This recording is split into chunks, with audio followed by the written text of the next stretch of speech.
and we are live with a group of Black Excellence, Black women here at the 5th Annual Black Women Media Virtual Conference. I have some lovely women among me this evening, and I just want everybody to kind of introduce themselves and their background. A lot of familiar faces, but we just want you guys to kind of give us a small description of what you've been doing, and then we're going to kind of take it from there. So Terry, you can start. Okay, I'm Terry Abney. I'm from Washington, D.C. I'm an actress, writer, producer, and now director. Robin, sorry, I don't want to call you guys, can just go like through. Okay. So I am Robin Charles Living, and I am originally from Lafayette, Louisiana, relocated to Atlanta, Georgia about 3 years ago. I started out in entertainment about 5 years ago. So just kind of making my way and making things happen. Nice. Hi, everyone. I'm Courtney Richardson, and I'm the creative director at Paper Magazine. I live in Harlem, but I'm originally from the Bay Area. And I've been in entertainment for over a decade now. Awesome. Hey, everybody. My name is Miriam Micah Day. I live in Los Angeles, but I am originally from Harlem, stand up. And Hey. I'm an actor, writer, producer, and most recently been working primarily as a writer. So I'm glad to be here. Thank you so much. Awesome. Welcome, all you lovely ladies. I'm hoping that we're going to be able to dive into some great things for our audience this evening. The theme for tonight is pivot. Now that has been the word for 2020, right? Because we probably have started out hey, I want to do this, I want to do this. And this unknowing thing has happened this year where we all had to pivot. So I want to talk about how to successfully achieve our goals within challenging times. And what does that word mean, pivot, for you in this season? So Robin, do you want to dive in a little bit about that? So for me, the word pivot means just rolling with the punches, and anything that needs to happen as far as changes, you need to be ready for it. As you mentioned with COVID, we all probably had our year planned out. I'm usually doing a lot of red carpet coverage, a lot of in-person events. And as you can see here, we're virtual. So we're still making it happen, but it's just a different way of going about it. So that's my take on what pivot would mean.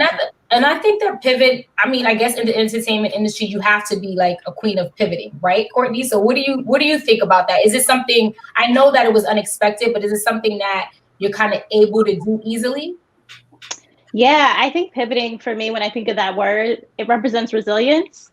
And a lot of us here on the screen, and I'm sure a lot of the viewers also, are women of color, probably Black women too. And we kind of have that within us, right? So no matter what industry you're in, you have to know how to adapt, how to adjust. Right. As Robin was saying, rolling with the punches. And when it comes to entertainment, most definitely, because in entertainment, you have to wear so many hats. So you're sort of used to transforming. And the more you're into entertainment, as far as the length and amount of years, the better you get at knowing how to do that, how to adapt and change.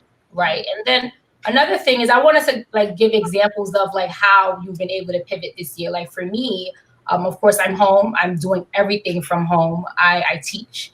So I was able to kind of pivot from doing journalism and doing red carpet stuff to kind of being home and doing things like this. Terry, how would you say that you can actually say you pivoted within this season of this pandemic?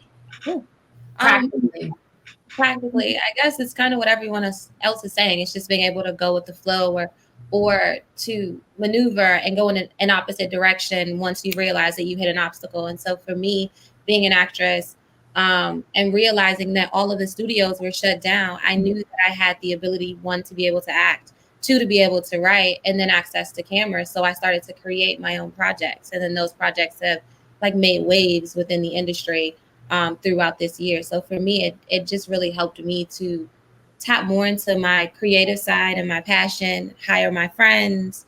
So no longer waiting, but creating. I love that, because that's something, I guess that's something that we kind of all needed, right? Can you talk a little bit about some of the projects that you created during 2020? Yeah. Discuss? Two of them I can discuss now. I created a short PSA. It's maybe 3 minutes, called Black Mental Health Matters Too. And it literally just goes through the day of a young woman who's in the house dealing with the fears of coronavirus. But then also, I know for me, I was overwhelmed watching George Floyd's body. 8 minutes and 46 seconds will forever be ingrained in my brain, watching him die, cry out to his mom. But not only that, we as Black people saw Ahmaud Arbery. We also saw Breonna Taylor and so many other people be murdered. And then these bodies were circulated, around media. And so I felt like we were being told we didn't matter because I'd never seen another racist body be circulated and we watched them die the way that we did. And so as a result, I realized that not just from COVID, but from the state of our country, a lot of people were going to commit suicide and go into depression. And so Black Mental Health Matters too was a suicide awareness short PSA. And then I also did Stop Killing Us, which it's based on the day in the life of a young man in love before his life is ended by police brutality. And so it just switched the narrative. Typically we see Black men being thugs or they dressed a certain way. And these are two people who simply woke up like everyone else. They're brushing their teeth. They're doing, their hair. They're having fun. He leaves the house. We don't focus on the death. He dies maybe 30 seconds. And we explore that. And so many people reached out to me and they said, I've never seen Black love shown in this way, where we're seeing just loving one another, being beautiful, then the death, and then what the effects of that death now, the triple death effect for the person who's now grieving and remembering that person the day of. So those are two of my projects that I've created during this year, and I'm super proud of. Oh my God, thank you so much for your contribution because we need it. The times that we're living in right now are just like really uncertain times, really traumatic for us as a people, as a whole. Mm-hmm. And we need in the entertainment industry voices for ourselves and pictures and images and stories that represent us. Miriam, how can you so I know you also worked on a lot of projects during this time. Can you kind of talk about how that pivot of this year and how these tragic incidences during this year has kind of shifted your creative process? I don't think that you can talk about pivoting without talking about the idea of believing in yourself. Mm-hmm. What I found that when coronavirus happened, not only the pivot was important, but I think digging down deep and knowing that there's something more that I can do to contribute during this time. So what I did in terms of making myself more viable, I reached out to my relationships in the studio industry in that level. And I started calling different people to see if they needed somebody to come in and work as a writer. Primarily I was working as an actor, but I knew that I had talent as a writer. So I called them and they needed someone to come in and fill a gap because while people weren't actually filming, they were still looking for scripts to produce once the coronavirus was over. So I started writing and I did a script for the Mar Vista Entertainment. We did a Christmas movie that's going to be coming out in 2021. But I was able to use my relationships in terms of pivoting, believing in myself, knowing that I could do something in this time and not feel idle. And I think that's one of the things that we should really kind of talk about is that we are able to do anything that we set our minds to. And it doesn't matter what's happening outside of our home. It doesn't matter what we see on television, on the media. Deep down, we have the ability to make things happen. I think that's what the coronavirus has really kind of nailed for me.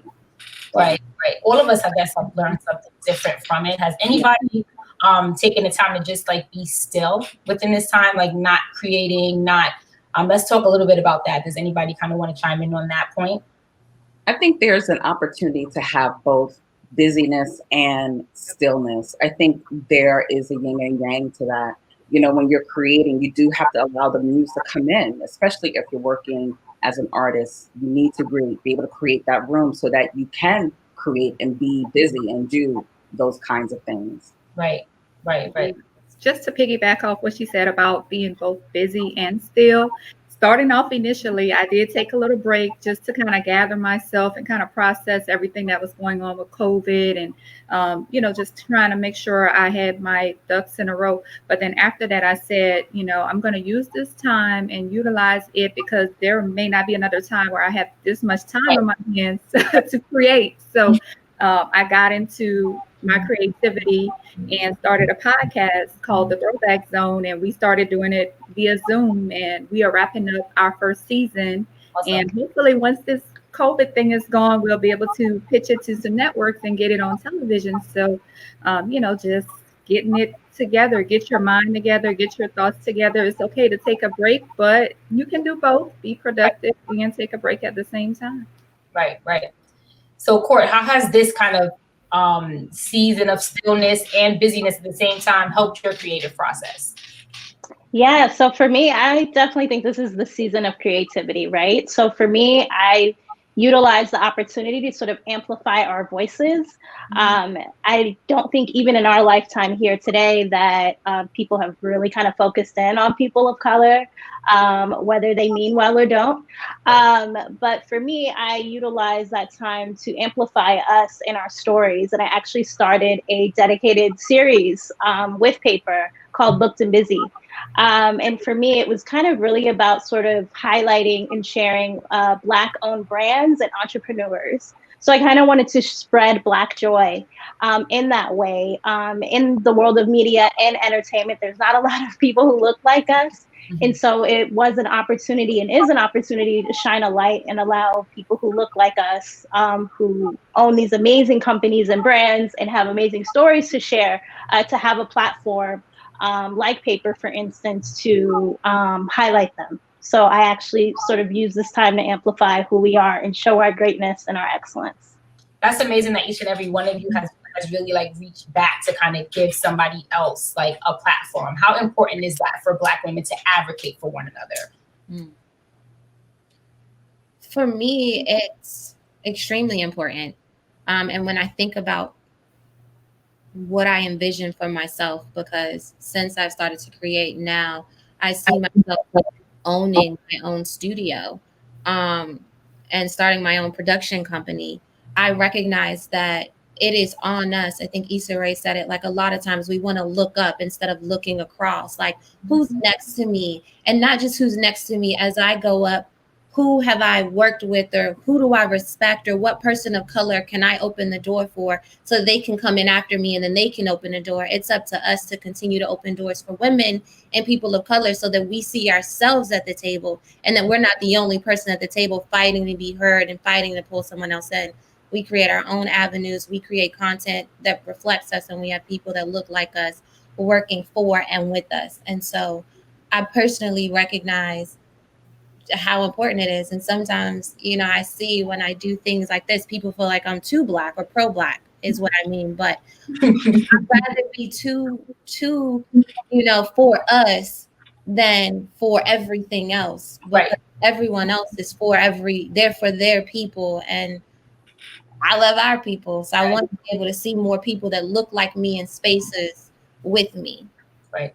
And they talk about an adage of the people you see going up are the same people you see coming down. That's right. So why not bring those people with you on your way up and then reach back to bring the rest with you as well? We have to create a way and create a path for those of us who are charting this thing.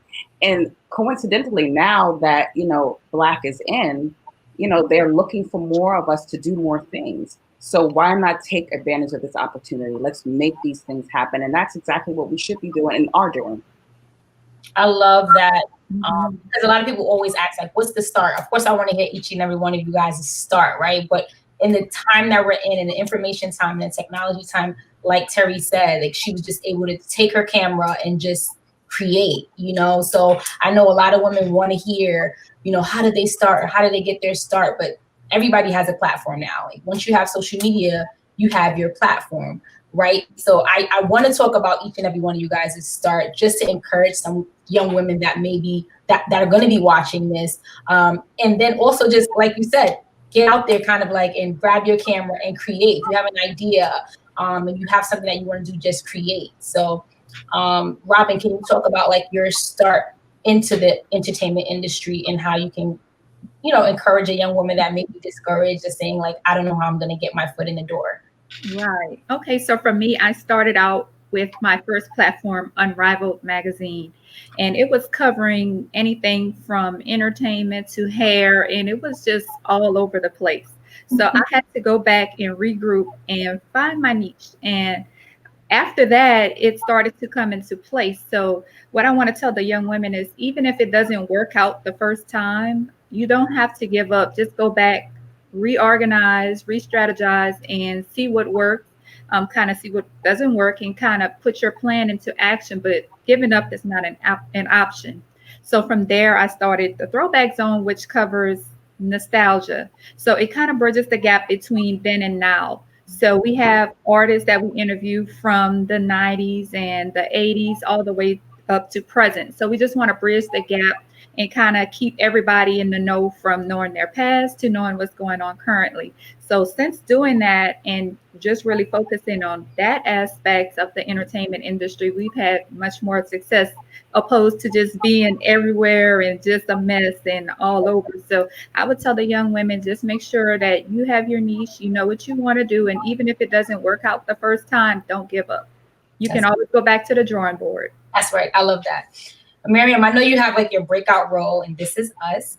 I want to talk about that because so many women want to have this breakout role. And how did you navigate into like preparing yourself for that role and just like walking in that door?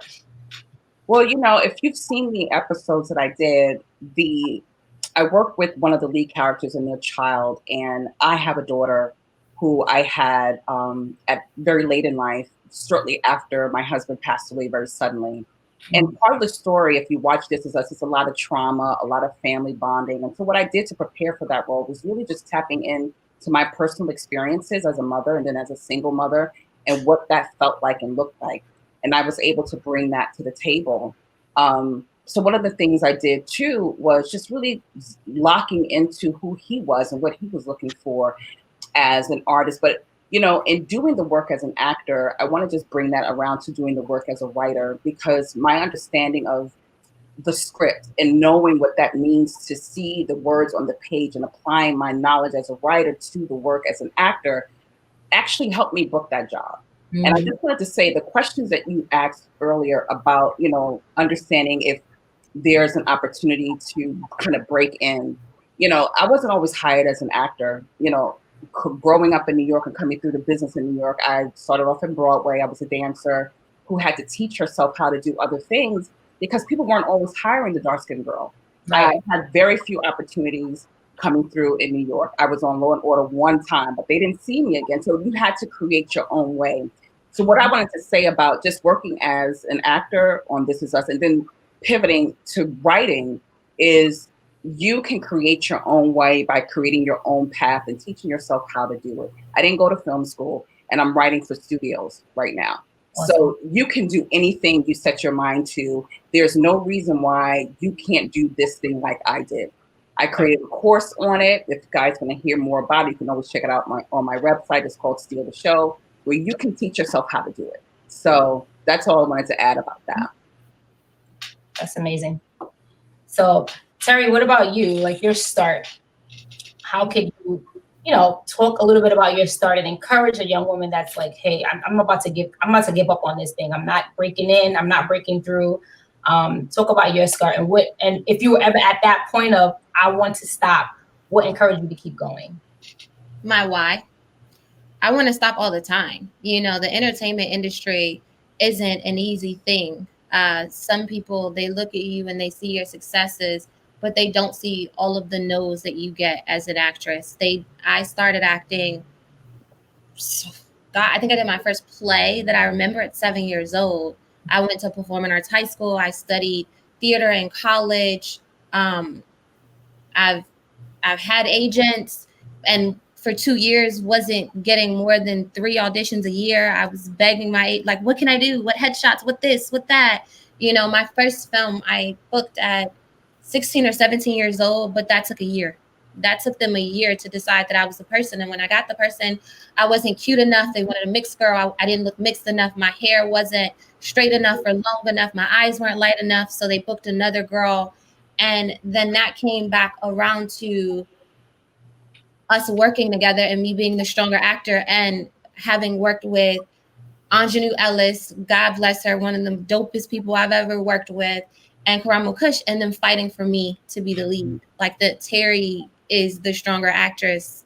And than that happening. But I've had a lot of no's. I've had opportunities where they gave me the job, took the job away, asked me to re-audition, and then I booked it, and people see me on screen or they see me in the theaters and they have no clue what I went through. They have no clue that we had to come back and tape every single scene, showing that I could do the work to prove that I could work alongside these actors. So when you see me at the highlight, you don't see me calling my mom like they gave the job away, and my mom was like, but they want you to audition again. But I'm hurt, you know. But I have to remember my why, because my why, my family, my faith keeps me going every single day. You know, I think there's like a proverb that says, fall down 7 times, get up 8.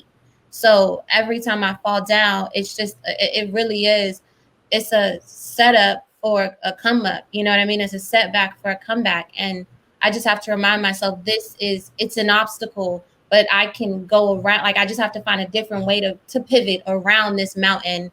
And once I get around it, then I'm like, oh my gosh, this makes sense why I had to go through all of this to get here. It's my journey, and I can't look at anyone else's journey, because a lot of times we're so busy, and I'm guilty of this, looking to the left and to the right, and I'm not focused on what God, sorry, I don't want to get like, you know, but what It's okay. for me, you know, like what he has for me is special, and it's nothing like what he has for anyone on this panel. So it has not been easy for me. And I know a lot of my friends it hasn't been easy for, you know, kind of like you say, it's difficult for you being, you know, a dark-skinned woman in this industry. And some people say it's easier for lighter-skinned women. But I feel like sometimes we are literally like, they pit us against each other. It's one or the other, instead of like, I love watching shows like A Different World and The Cosby, where they recognize that we range the spectrum. You don't need a family of all one complexion, because that's not real. My siblings, I have a brother who's chocolate and beautiful. My grandmother was chocolate and I'm light. You know what I mean? But a lot of times people don't want to cast us that way. Like my being lighter doesn't make me less Black. You being more brown doesn't make you less beautiful. You know what I mean? But they're constantly making us question our worth. So I have to remember my why, and then go back into who I am as a person, so that I'm not looking at the next woman going, what's different, or wishing, you know, because when people pit you against other people, sometimes it makes you question, and I hate to say it, but it's real. Like, if I had a little bit more complexion, you know, if I was a little bit more this, then maybe, and it's like, no, I was born beautiful. You were born beautiful. You were born beautiful. You were born beautiful. You were born. We're beautiful. So, I'm done. Sorry. That's why I love platforms like this, like just celebrating Black women. We're multifaceted. We're not all the same. We all carry different gifts. We come in different shapes, sizes. And again, if they're not going to recognize that, we need to create things to showcase that for ourselves, like we're doing right now, right? Courtney, I want to talk a little bit about perseverance, because what Terry's talking about is just the spirit of perseverance, right? And how having the spirit of perseverance has helped you to become successful in your career in entertainment. Woo! First and foremost, Pastor Terry over here is preaching the good word. That was definitely beautiful, and I stand behind everything she said. For me, perseverance, oh my gosh, has been sort of a godsend for me. Being in the industry for over a decade now, you know, I've been on the brand side, I've been on the agency side, so I've been, you know, in corporate America, right? As far as entertainment is concerned, and there aren't a lot of people, again, who look like us. And so I've had to lean on perseverance. I've had to lean on religion to kind of, you know, keep me through. And I think, you know, we're talking about pivoting. And for me, there was a time in my career where I actually wasn't seeing budgets and representation, you know, going towards audiences of color. And so I actually started my own agency, Do It for the Brand, where, you know, we represented lifestyle and beauty. So we represented different celebrity clientele, different brands, that were Black owned by women. And for me, that was just so uplifting. And it actually showed me that I could actually sort of leave that 9 to 5 and create my own business. And it became so successful to the point where now Do It For The Brand is pivoting to Do It For The Brand 2.0, where it's going to be sort of a social collective for creatives of color, particularly Black women, right? So I think perseverance and pivoting has definitely proven my purpose on earth. And that purpose is to be a voice for the voiceless. And I do that in everything that I do, whether it's personally and professionally, even at paper, making sure that, people, Black and brown women and men are on the cover, you know what I'm saying, of the magazine. We're writing stories and sharing different, walks of life from all types of people of color is definitely something that I'm all about. And I'm very unapologetic about it, especially being in a space where there's a lot of oppression, there's a lot of gaslighting, there's all these things that you have to maneuver and deal with. But again, I know my purpose, and it's all about intention. And my intention is that. And everyone, whether you're trying to get into the entertainment industry or you're trying to pivot or you are in the entertainment industry, I think it's really important to know that, you weren't given this idea, just because. Like, there's an intention behind that, and you just have to keep going with it. I love that. I keep hearing a theme for tonight. There's not many people that look like us. There's not many people that look like us. Do you guys see that changing? Anybody just hop in. Do you guys see that changing, like within the next 5 years or so? Do you guys see that changing, that we may be seeing more of us in these seats, in these spaces, at these tables? I think that women are making that change. I think we're pushing barriers through. I think we're not waiting for people to give us permission. I think we're taking it. I think we're creating our table and sitting down. That's where I feel like we're at right now. Anybody else see that? Absolutely. I'm hoping that we can be the forefront ones to change that. I don't see many people like us. I don't see us. Yeah. So does anybody want to hop in on what has helped you get where you are today? What have you anchored on? I know faith. Does anybody else have, like, what helped them kind of like push themselves to that next level in entertainment? I mean, as Terry mentioned, your why, that is definitely important, because you are going to hear a lot of no's. You are going to want to quit. You're going to get a lot of doors slammed in your face. So as far as for me, when I first started, I would apply for media credentials. And as you said, there aren't a lot of people that look like us that are making a decision and opening the doors for us. So we have to open those doors ourselves. So I would apply for media credentials for certain events, and like for maybe 3 or 4 years straight, I would get told no, but I would keep sending in my applications, and until finally I got the approval. So being resilient, knowing your why, just perseverance, all that good stuff. I mean, you have to be strong in your faith as well, because if you don't have the faith and a good support system, you're going to feel like you aren't good enough. You're going to feel like a failure, and you're not a failure. It's just that it just may not be the right time. So you have to know that you have a certain time to achieve, and everyone's time is different. Terry's time may be different, and another time may be for me to get to that level. So we just have to be able to celebrate and accept when it's our time and when it's not. Yes. Has there ever been a time where you wish you would have pivoted but stayed still? So you know that it's time for you to move, but you're not. Has there ever been a time that has happened? Yes. And then God moves me. Like, you know what I mean? It's like you hear the voice within yourself saying, move, move, move. But for me, it's been out of fear, not wanting to move, or just being comfortable and getting complacent and not knowing what's next. And then I get my head bumped a couple of times, and then God removes that person for me, because he's like, okay, Terry, you're not going to do it. So I'm going to do it for you. They have to go. They're in the way. And then I see how things work out better for me. But sometimes out of fear, I have allowed myself to shrink or settle or stay in spaces and places that didn't deserve me, or that I should not have been. And I couldn't even see it because I thought that this was it. But I couldn't realize, I don't know if anyone's read the book, The Alchemist, like it's a journey. And when it's time to go on to the next thing or the next test, you have to move. Right. You know what I mean? Like, it's time to go. So Right. So that's why I asked that question, because a lot of time we stay places longer than we're supposed to, or we're supposed to be at another level in our life and we're not recognizing it, and we're just complacent at where we are. Or just what you said, Robin, earlier, that you started something. I had something that I started this thing and I know it was time for me to move, but because I started it, I was wanting to hold on to it so bad, right? And not being able to let that thing go, kind of like wasted time. So that's why I said, you ever been in that instance? Does somebody want to give an example of a time that they were in a situation like that?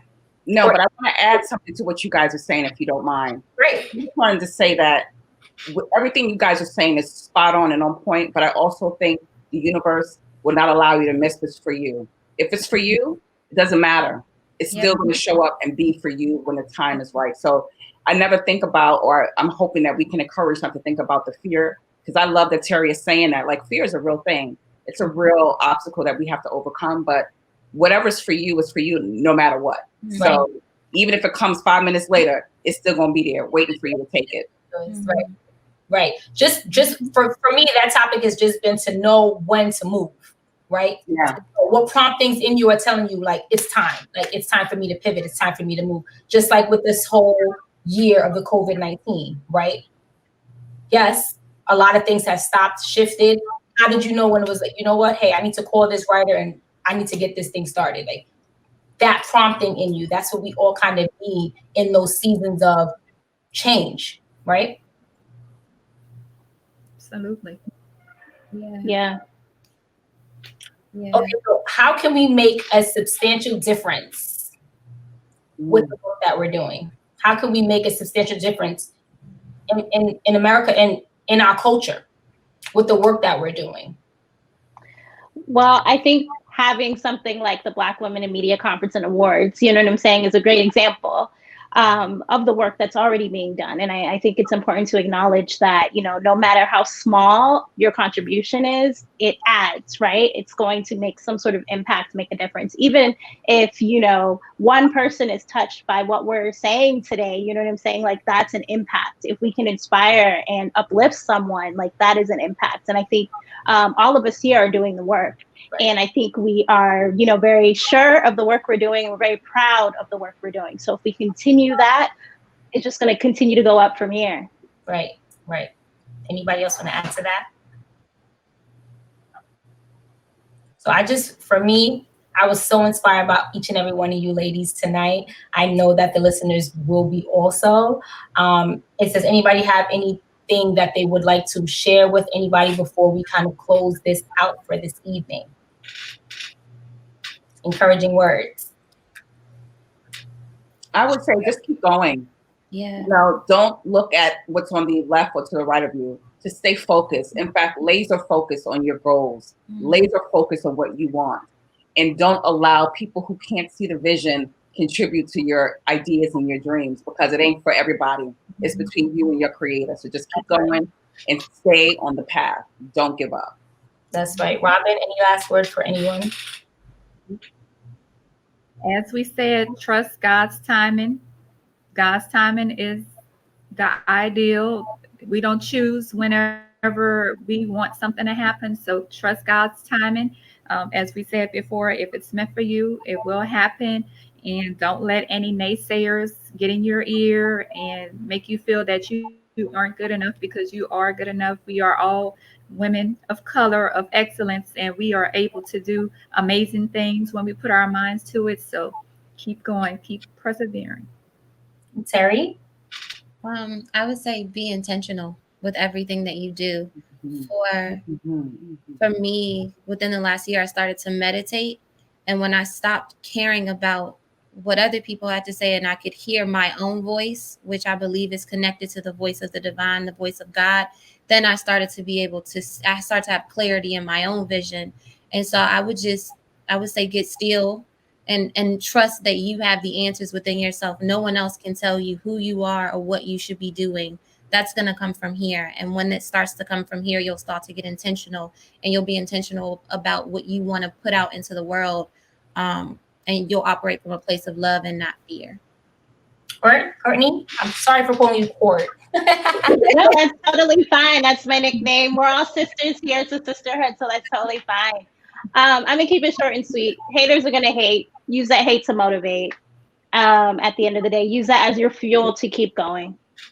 Thank you so much. This is the 5th annual Black Women in Media Entertainment panel.